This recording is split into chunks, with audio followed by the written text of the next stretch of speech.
Hey guys, this is Christian from Lost in Discovery. I've been trying to film this video for a long time and I tried to make it a non-spoilery, very nice review, but I can't. I have to go full spoilers. I have to go rant mode. I have to tell you the problems I had with this book. Every time I try to explain the premise, I end up going on a giant tangent and the video goes nowhere. So look, I'm committing to full spoilers, rant, review, talk, thing, I don't know. Alright, before I start, Suzanne Collins, I have the utmost respect for you for what you've done with the Hunger Games. I have respect for you for what you've done with the Ballad of Songbirds and Snakes. I think you've done some fantastic things here, but some things have rubbed me the wrong way and they've grated on me, and maybe I'm the problem, I don't know, but this book just didn't work well for me and I have many gripes with it, and this is just kind of my therapy session. Let's get it out, let's talk about it in the comments, and then I can move on and be a better person. Let's just do this, let's just jump in. So the first 50 pages of this book, Snow is from a rich family but he is poor. His cousin is Tigris, the one connection that we kind of had to him in the original trilogy. Her name is Tigris, even though she doesn't look like a tiger yet, so I guess her life was predetermined by her name. She does design clothes, a nice cute little connection to where she was in the original trilogy. Okay, alright, a very, very on-the-nose connection already that threw me off. Maybe that's just me that had a problem with that. We move on. For some reason, high school students are the ones to be the mentors to the tributes in the 10th Hunger Games. Okay, I'll buy it because they're from rich families and they want to, snazz up the Hunger Games a little bit, make it a bit more presentable, make it a bit more interesting to the Capitol. Alright, okay, I'm pretty much on board with that, although I think it's a bit weird that it's high school age students. Then this is where I'm completely lost, where we met Lucy Gray. We're at the reaping in District 12, of course. Snow has been matched up with the District 12 girl because we need that connection to Katniss. Lucy Gray gets picked. She walks up to the stage in her rainbow dress, puts a snake down another girl's dress as she falls to the ground screaming. She goes up to the stage. I'm like, okay, pretty badass intro to this character. But then someone in the audience sings a line of a song and Lucy Gray continues that line, and then it becomes a full-on musical performance as she is singing on the stage to the crowd of the reaping. I didn't know what the hell was going on at this point. It's so incredibly jarring. It just felt very goofy. Snow wants to put in a big effort. It's very important for him to do well as the mentor. He wants his candidate to win, so he's going to go meet her where they drop off the tributes into the Capitol. Now look, I did enjoy seeing the very light beginnings of the Hunger Games, how extra barbaric it was, how they brought in like shackles in the back of a crappy old train sent in with the animals.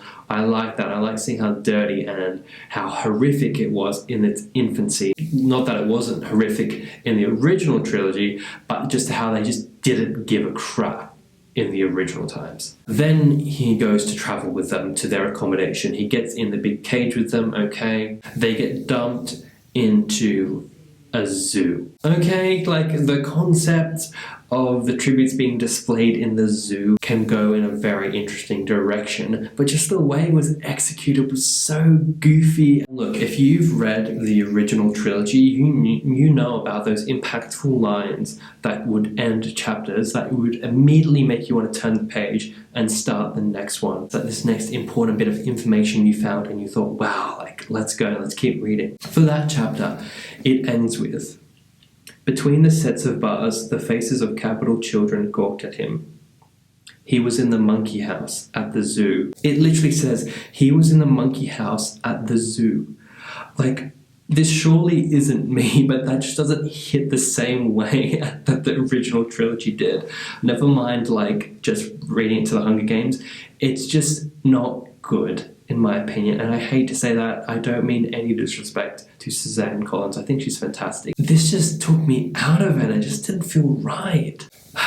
The story continues with the Hunger Games, basically. I'm skipping over a lot, but it continues with the Hunger Games. We get into the head of Snow, and we see that he's a very selfish person and will very casually brush away people that are his friends or his colleagues in order for himself to step up the ladder, to do better and better and better. And I did really enjoy that aspect of seeing the subtle decline or the subtle acceptance that Snow is just a narcissistic psychopath. I did enjoy his slow descent into like accepting that. That was good. There are good aspects to this book, don't get me wrong. Romance. I just really didn't buy this romance at all. The chemistry wasn't there for me. I understood it from Snow's part. I think he liked her as like almost like a pet or like a prize to be won, to be nurtured, a plant to grow into something that he could show for. Because when she starts taking the spotlight and the crowd enjoys her, he gets very jealous and very upset about it. That is good, that is enjoyable, but the fact that they are sustaining some sort of relationship throughout, I just did not buy it for 1 minute. I really didn't. As the story keeps going, we're introduced to kind of like the main villain, you could say, the lady who has invented the Hunger Games itself, Dr. Gal or Dr. Gall, I'm not sure how to say it. She starts most sentences by saying hippity hoppity. She literally says hippity hoppity as she starts many of her sentences throughout the book. I think you're getting the sense of what I mean. It's just really goofy. I'm not finding it quirky in a good way. I'm not finding it goofy in a funny way. It's pulling me out of the experience. I understand people in the capital are eccentric and kind of weird, but it wasn't flowing for me. It felt very strange. It took me out of it. As the Hunger Games are taking place, it's boring. And I understand why it is boring, because they haven't polished it to make it this very presentable experience for people in Panem yet. They all just kind of thrown into arena. They're dying of starvation, they're dying from infections, they're dying from rabies.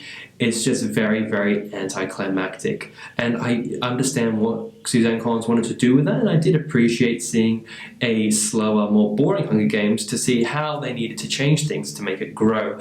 It just wasn't a compelling reading experience. I didn't really care if Lucy Gray lived or died.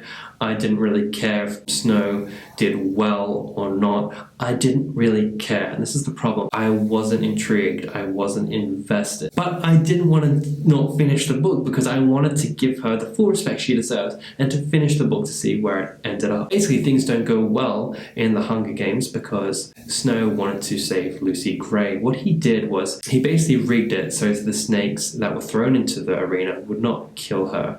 And that is fine. I like that he took a risk. He threw in a handkerchief that had her scent on it so the snakes would not kill her. That is fine. That's where it should stop, and that's where it should end.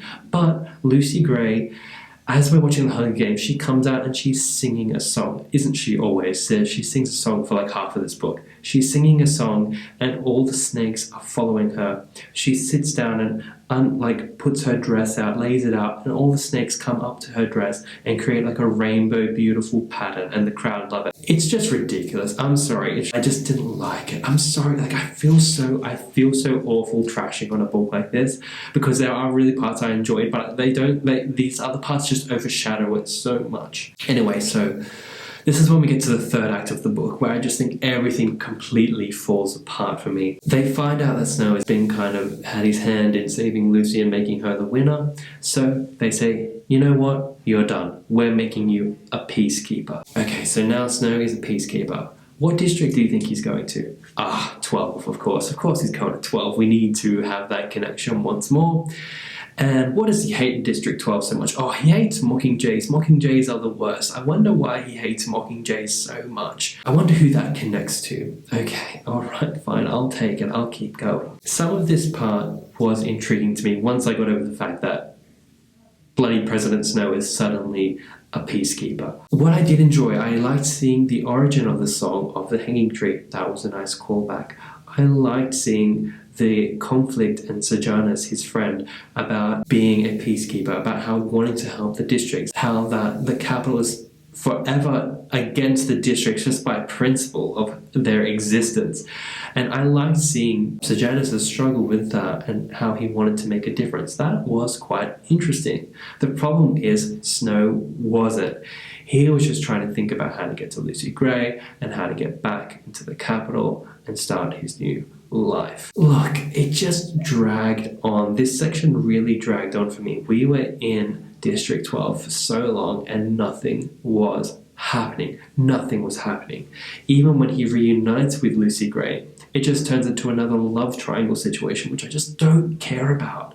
He sees Lucy Gray at a gig that she's performing in District 12, and we hear the lyrics to every song that she sings in this gig. Every single song, we get the full lyrics. They're not even relevant to what's going on. Some of them have looser connections, but even then, you're not left to decide what they mean, as in between the verses of the lyrics, we get Snow's thoughts. Oh, she's talking about this. That must mean that. I understand. We get the next stanza. Oh, she meant that? Okay, that's what that meant. Next stanza. And it's just so tiresome. And at the end, it just fizzles out into him being paranoid and him losing his mind. And she runs away. She's a bit paranoid too. And after all that, he just gets a letter. Hey, we can take you back to the capital now. We're just kind of testing you as being a peacekeeper. Your real training is only just beginning. Like, sequel setup. It's just too heavy-handed. I feel like she wanted him to be in every aspect of the Hunger Games that we know. She forced Snow into these situations that didn't make sense. I didn't buy it for 1 minute that he was going to be in the games, be a peacekeeper, be a mentor, be in the capital but also poor. Like, there are too many things going on. What was this book? Look, I liked what it was going for. I liked seeing Snow make decisions that ended up screwing people over for his own gain. That was fun. At the end, he ends up poisoning that guy that used to be his dad's friend, and that was kind of cool. But yeah, like, look, the book just fell flat for me. If you really enjoyed this book, I totally respect that, and I don't want to say that you should not enjoy this book. There's a lot to love about this book. I just couldn't get into it because I found the plot so silly and so over the top and so ridiculous. If you enjoyed this book, I'm so happy you did. I'm so happy you got something from it. Please voice your reasons why in the comments. I'd love to have a discussion about it. I'm not here to just crap all over the book and say it's rubbish. It's not. Now, look, I think I'm going to wrap it up there. I could keep going, but I think I've got most of my gripes out with this story. I hope you enjoyed this, like, psychological collapse I just had in front of a camera about this book. I needed to get it out. I'm sorry. Please like if you did enjoy it. If you didn't enjoy it, I do understand. If you really did like this book, I have nothing against you or what your tastes are, and if you enjoyed it, please let me know why you did. I'd love to talk about it. I'm not trying to hate on Suzanne Collins. I'm not trying to hate on the Hunger Games as a whole. This book just didn't hit me in a good way. I just found it quite ridiculous. Subscribe if you did enjoy it and would like more. My next video will be on Saturday for my Countdown A Rhythm of War series about the Stormlight Archive. Thank you so much for watching. I'll see you all in the next one.